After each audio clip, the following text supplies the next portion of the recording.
এই মুহূৰ্তত জনাই আছো ৰাজ্যবাসীৰ বাবে কেইটামান গুৰুত্বপূৰ্ণ খবৰ। উচ্ছেদ কাৰ্যক লৈ কি ক'লে অসমৰ মুখ্যমন্ত্ৰী doctor Himanta Biswa Sarma. SB news Assam চোৱাৰ বাবে আপোনালোকক ধন্যবাদ। উচ্ছেদ প্ৰসংগত বিধানসভাত মুখ্যমন্ত্ৰীৰ বিবৃতি। দখলকাৰীক চৰকাৰে উচ্ছেদ কৰিবই।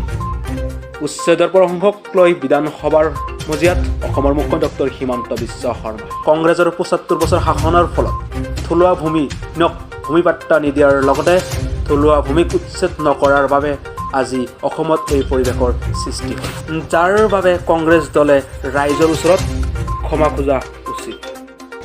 যে অলপ কংগ্ৰেছ দলে সংখ্যালঘু মানুহৰ হৈ মাত মতাৰ আগতে আমি সংখ্যালঘু মানুহখিনিক ৭৫ বছৰ কেনেকৈ এৰি থৈ আহিলোঁ, মাটিৰ পট্টা নিদিলোঁ, চৰৰ মাটি জৰীপ নকৰিলোঁ, ভাল ঘৰ এটা নিদিলোঁ, ভাল স্কুল এটা নিদিলোঁ, ভাল জীৱন এটা নিদিলোঁ, বিৰোধী পক্ষত থাকোঁতে যে আমি ইমান সংখ্যালঘু প্ৰীতি হৈ যাওঁ, শাসনত থাকোঁতে কাম কিয় নকৰোঁ।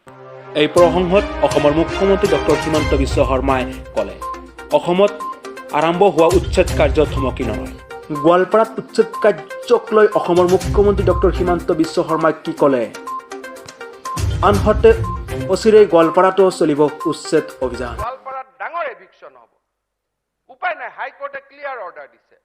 আজি মই বিধানসভাতে কৈছোঁ যে কংগ্ৰেছৰ তাত মানুহে ৩জন MLA জিকাইছে, মোল্লা ডাঙৰীয়াক জিকাইছে, ৰচিদক জিকাইছে। আপোনালোকে হাইকোৰ্টৰ 3জন বিধায়কে পিটিশ্যন এখন কৰক যে আমাৰ মানুহখিনিৰ কষ্ট হ'ব, বিকল্প মাটি নাই, হাইকোৰ্টে অন্ততঃ ইমান হাৰ্ছ অৰ্ডাৰ দিব নালাগে। নিউজ দিছ ৰিপৰ্ট SB নিউজ আসাম।